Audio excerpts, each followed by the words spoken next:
I perasankan bila I cakap pasal duit, ramai orang get excited. So these are 4 rich girl habits yang you boleh buat untuk tambahkan saving you RM10,000 tahun ini. Yang pertama, track every dollars you spend in 2026. Inilah perkara yang I buat masa I nak kumpul RM100,000 dalam masa setahun. You mungkin tak tahu mana pergi duit you pada tahun 2025.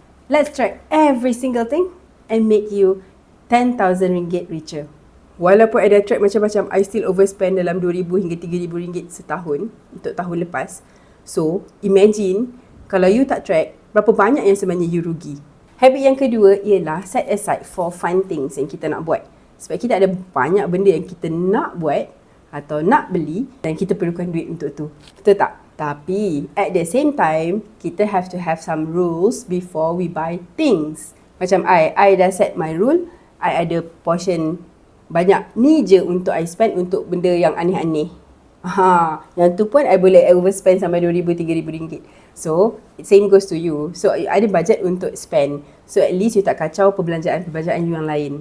Also, dalam 2026 ni, I ada set my rule yang I akan masuk dalam kad dan I akan tengok 10 kali. Kalau 10 kali I tetap akan masuk dalam kad dan beli, then only I beli. Okay, so jom kita try.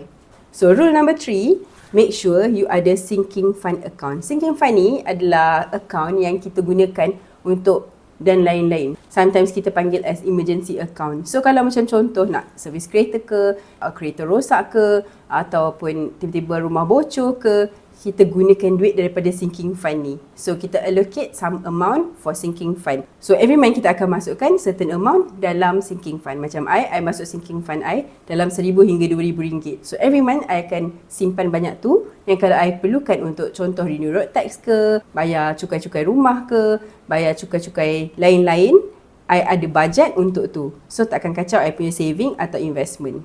Yang keempat, I automate semua expenses and goals. Macam contoh, I punya expenses bayar rumah, bayar kereta, bayar loan, apa sahaja yang ada, I akan masuk dalam automation. Semua benda dah automatic. Jadi, I tak perlu masukkan satu-satu setiap bulan.